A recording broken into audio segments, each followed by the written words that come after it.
So how you doing? Pretty good. Nothing to complain about today. Yeah, thanks for joining. I just wanted to talk to you about these I have five core questions, but obviously if a few more pop up, then I think we Yeah. should always include it. If there's anything that you think that, might be useful, go ahead and just drop that into. Okay. But first, if you could just tell me your name and your job. Yes. My name's Frank Contreras. I'm a writer in television. Mostly animation stuff, but I do some live action as well. I like to write in the comedy space, mostly. Yeah, there's definitely a difference between if you're going to be writing for comedy, thrillers, action. So thanks for mentioning that. So for you, what's a typical day when you get like to work? Yeah, so I mean, there really aren't any typical days. It just everything's Hmm. kind of different. It really depends um where you are in the process of making something. And also Hmm. writing for TV is a whole different animal than writing for features. So I'll mostly be talking about TV stuff because that's what I've done. Hmm. Right. If you're able to hop onto a project early on when it's first starting out, what that typically looks like is just you're just in a writer's room um pretty much all day throughout the week. And a writer's room can be anywhere from like two people to like a dozen people. It just depends on the nature of the show. Uh and yeah, it's just a lot of spitballing, a lot of brainstorming, big ideas. You try to do all the big ideas, what you want to see season long, and then sort of as the weeks go by, you dwindle that down to, the episodes and then scenes and that sort of stuff. So a lot of it just is just coming up with ideas in the beginning, early stages of production. And then Hmm. once you finally get all that stuff figured out, which depending on time and budget, could be a couple weeks, couple months. I episodes get assigned. So in TV, uh, depending on how the showrunner likes to run things, uh, Hmm. they'll assign writers episodes to write.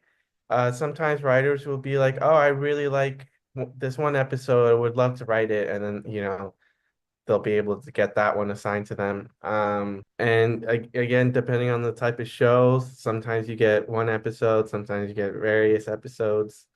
Uh, and then when that happens, yeah, you have some time carved out for you to actually just sit down, open up whatever program you use and write the script. Yeah, so one of the big projects that I know you worked on was Monsters Inc. So is that typically how it worked out there, or was it different because of working with Disney or working with animation, specifically the Yeah. that style of animation?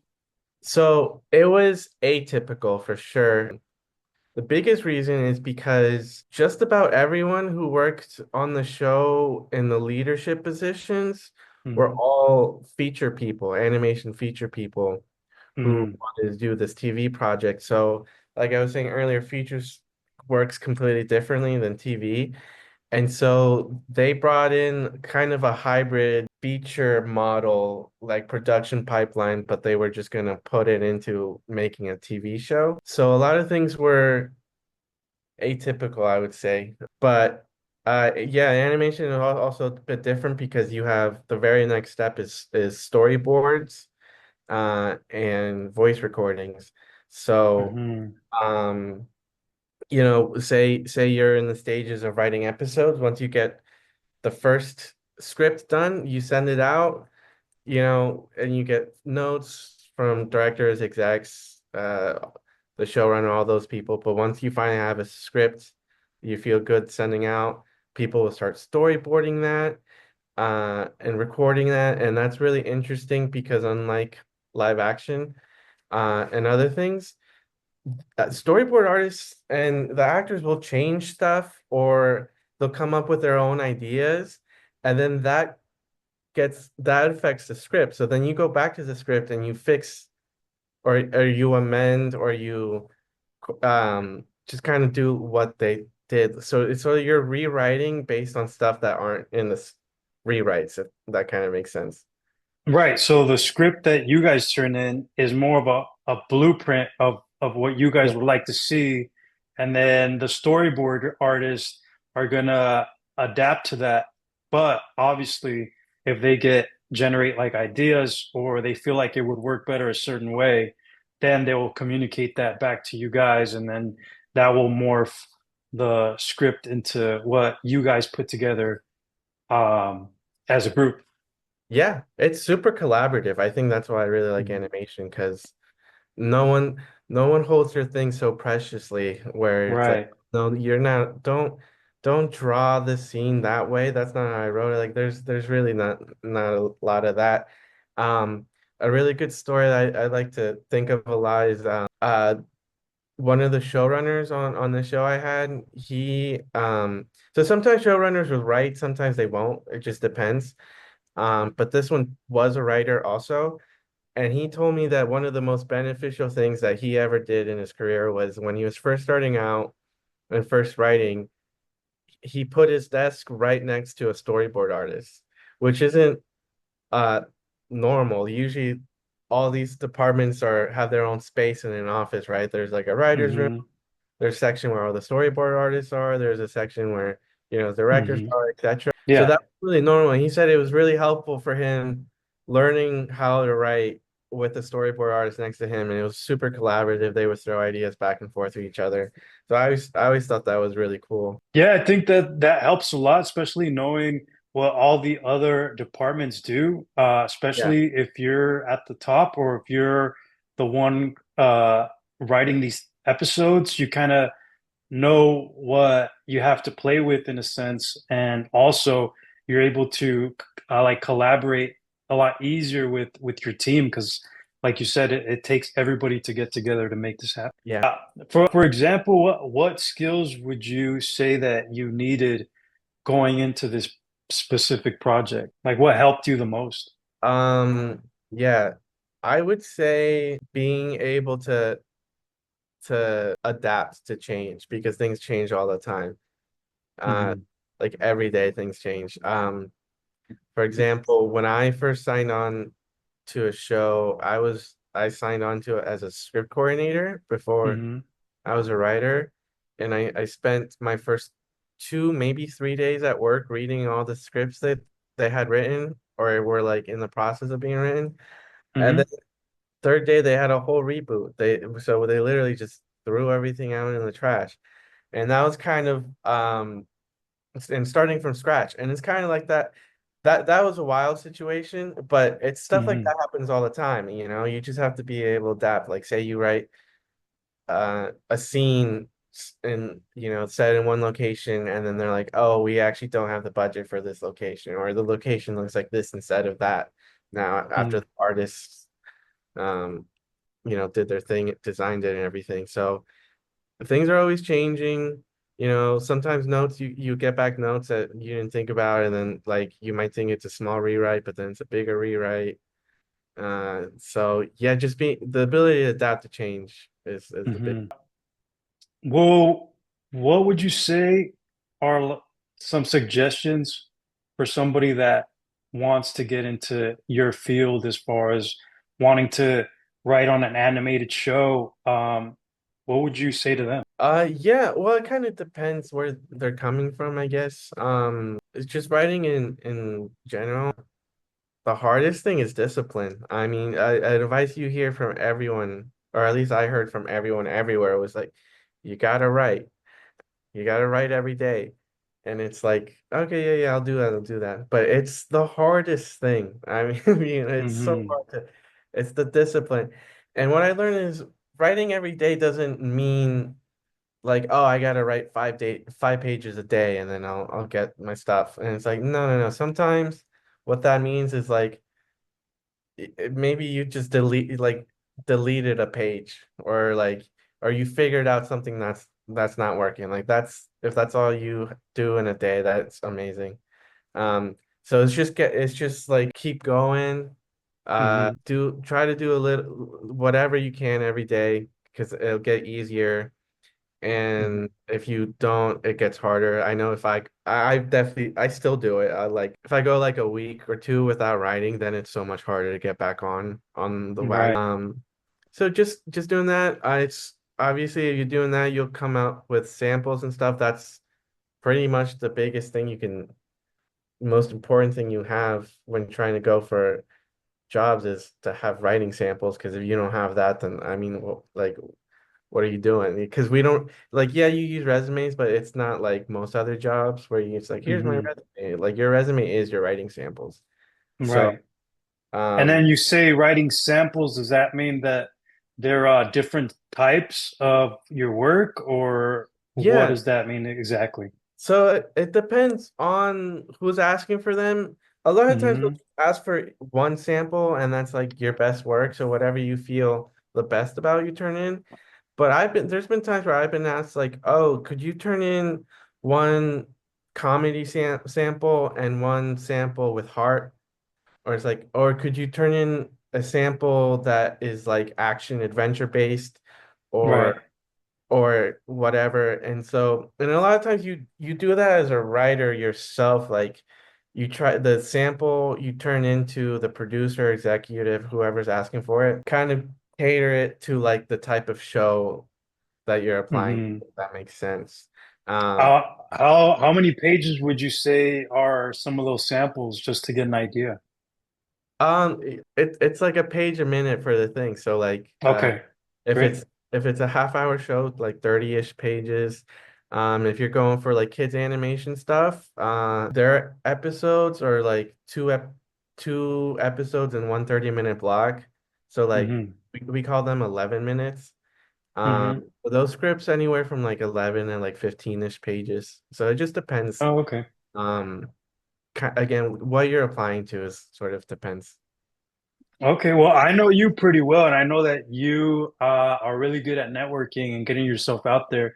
So, what's like some pointers that you can give out to people who are just starting out? Yeah, so as a writer, I feel like a lot of writers are kind of introverted and shy. I know I am. So it's hard, Hmm. but it's like going in the gym. You just do it, get some reps in, and it gets easy Hmm. time. Because it can be daunting, especially you go to like network events and you go by yourself and you don't know anyone there. You enter a room, it's like 100 people, and you're like, oh man, what do I do? You just want to stay by the Right. wall. Well, Uh, it's true. I mean, like for example, the way that we connected was through a mixer, and I remember that you just kind of like came over and started telling me what you were about, and then we just kind of hit it off, especially with the animation topic. for sure. And for me, I think those are the most that give me like anxiety because it's so many people and like you want to meet everyone, but you don't know where to start. So for example, myself, I've always liked doing either like phone calls or in person or a Zoom call, Yeah. just because I can get to know the person on a more deeper level as far as like would we be able to collaborate? Do you like Mhm. yeah, you like do we have things in common? And yeah, I think stuff like that helps when you find people that are very similar to you that you feel like you're building a community. Yeah, yeah, absolutely. And like I say, it can be, yeah, a lot of anxiety involved, but you Mhm. just gotta push yourself through it. And what helps me is, in my experience, most people are pretty nice. It's not like you're gonna go Mhm. up and say hi to a random person, Right. just gonna like tell you to F off or anything like that. It's like No, the everyone's very way welcoming. So that seeing that time after time after time has helped me feel more confident just approaching people I don't know and just saying hi. Kind of like where you say more of the one-on-one stuff. Uh, Mhm. I know I was reaching out to a lot of people on like LinkedIn or Instagram or whatever, and vice versa too. People reaching out to me, and that's a cool way to connect too, because then yeah, you get to know someone on a more personal level, and it's really, I mean, it's like a half-hour Zoom call. It's like something easy. So, uh, yeah, different ways to do it. You just got to be proactive and keep doing it. Well, if you were to be pursuing this project again, but the early version of yourself that hasn't landed on a show, how would you approach this kind of goal and task? Uh, that's a good question. Honestly, still kind of the same way I did in the first place, was just trying to meet people and tell them Hmm. what my goal is, and then if the opportunity ever comes, they'll let me know. What I would say is something that's helpful that I've kind of done, and I know other people have done, is like, say there's a show you want to write on, Right. Hmm. look that show up on like IMDb and see who works there and see if you can get emails or something like that, and just hit them up just as a just like with like a like, oh, I just want to like a informational, or just say hi, or whatever. Yeah, I've found that what worked for me was first to make a flattering comment about, hey, I'm a fan of your show. I love what you're doing over there. This is what I want to do. I would love to chat with you about it. Would you be available? For example, that's a technique I used to get my first job. And for me, as a graphic designer, I was hired by the production designer on that show. So, for example, for you as a writer on Monsters Inc., who was the person that gave you the call or gave you an interview? So it's a very Hollywood story of how this happened. I was working We'd love in to hear it. Yeah, I was working as a writer's assistant and on a for this live action writer. Hmm. And I had like a free day or so, I don't know what it was, but I went to a taping of the Late Late Show with James Corden. Um, Hmm. and I don't if you've ever been to one of those, like a show recording, a lot of it is just waiting in line to get in. And Hmm. so I was waiting in line, and I just struck up conversation with this woman next to me, and we got talking, and she told me she had a sister who worked in animation and like was interested in writing stuff too. And she's like, "Oh, Hmm. we should definitely connect." And so she connected us, and not too long after that, I grabbed lunch with this woman's sister, and she was a the script coordinator on this Monsters Inc. show. Um, and then just happenstance, like 2 weeks after that, uh, she got a writer's job on a different show. Hmm. She recommended people to replace her. I was one of the people that she recommended. Um, and so I went in with the interview and ended up getting the job, and that's how I ended up as a script coordinator on that show. And then, worked hard and made my goals known, and then for the following season, got bumped up to writer. So I got into the writer's room that way. Yeah, I like to point that out that you didn't go into this project saying, I want to be hired as a writer. You came in as whatever that show needed. And then through your talent and your discipline, that they noticed that and they gave you your spot at the table. Yeah, yeah, it was really cool because actually going in, they made it clear that this was not a writing thing. Right. They're like, because sometimes shows will give script coordinators shots at writing scenes or stuff like that. Hmm. We're not do any of that. So I was like, okay. Um, I will say it's important to note the interview thing. That's a show where they asked me for two samples with different tones. So if I didn't have that, I would have been out of luck applying there. Right. That's why I say you got to make sure you have your stuff ready if you are a Sam writer trying to get into writing, because you never know when you'll be asked for it. Because a random Right. opportunity like this might pop up on a random day, so you got to make sure you're ready. Um, and then what I've noticed and what I've heard from all my writer friends is your sample and your resume and your experience, that sort of stuff, is like half of it. Hmm. The other half is essentially a vibe check. So when you go in for an interview, Right. you got to know you're going to be in this room, these same people, 8 hours every day for months. You're going to see them more than you see your family. So, Hmm. That's uh, true. Yeah. so you're like, you want to be with people that you can hang out with. And so that's honestly like half of it. And after I got the job, the people who directly hired me were story editors, and they told me that it really had come down to me and one other person. We had like, you know, similar everything, but they just felt that we could hang out more just like on a person to person level, more so than the other person. I think part of it came because I think I talked about baseball in my interview. It had nothing to do with the show, but like you found Right. an interest with the interviewer and stuff. So I think that kind of helped in the end. And it's like that now when I go apply jobs, I'll turn in samples and the reading and be like, Mhm. good, but really half of it's just like I was saying, just a vibe check. Yeah, that's what I've heard as well from other people that hire that, yeah, they're interested to see if you could do the job, but at the Mhm. same time, they're, testing you, not testing you, but they're checking to see how you are as a Yeah. person because, yeah, like you said, we spend so much time on set at the studio in our offices that yeah, you have to be able to be part of a team. If not, I mean, there's a bunch of other people waiting in line for that spot. Yeah, that's the thing. There's a lot of competition and a lot of people you're on the same level with. So it's just what's and I mean the best advice I have for that is just be yourself.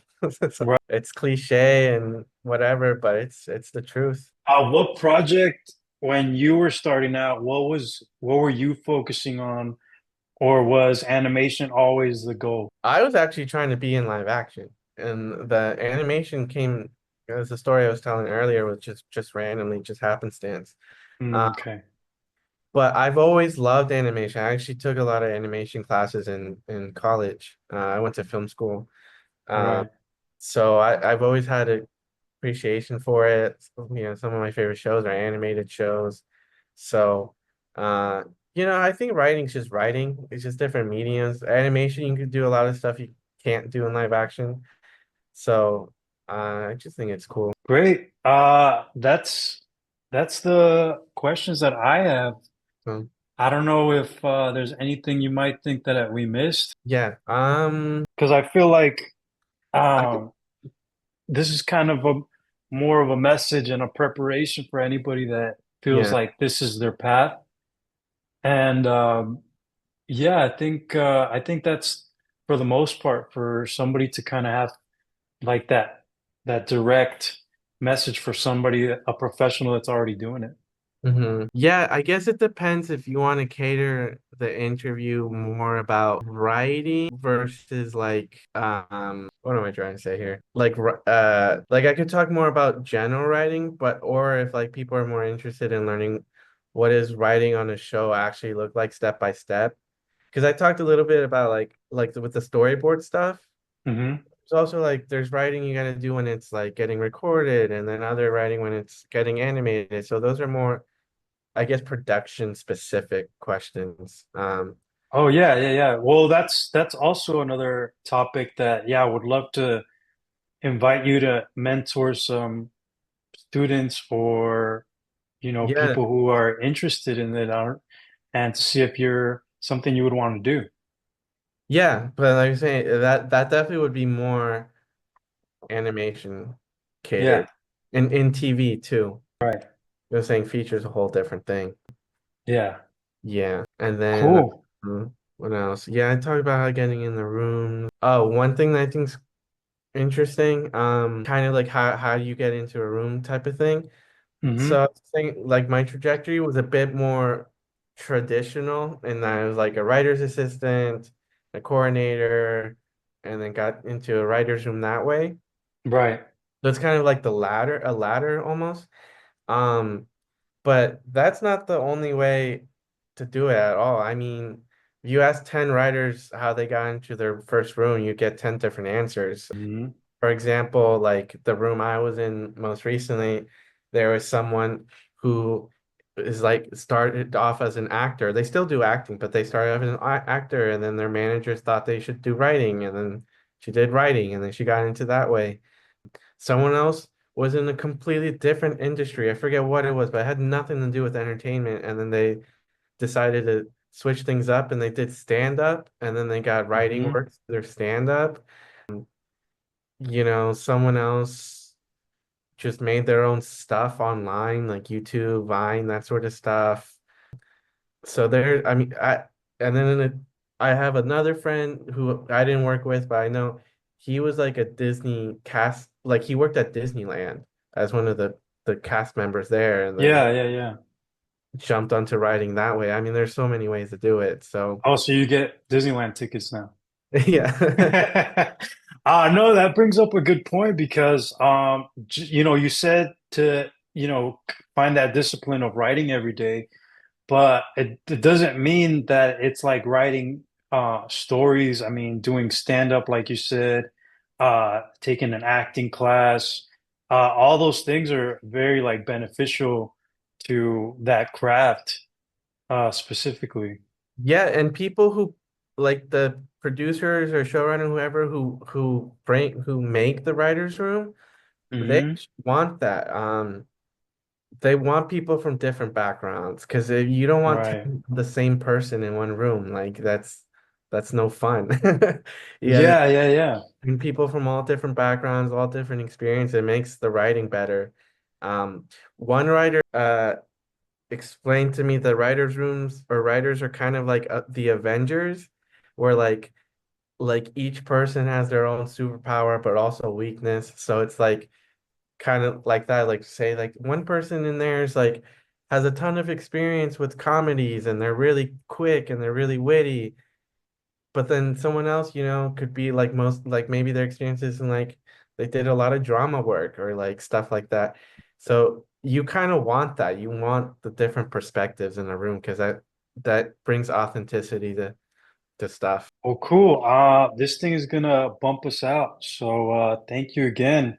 Uh, I'll definitely be reaching out to you and we'll partner up on something soon. Yeah, yeah, yeah. Exactly.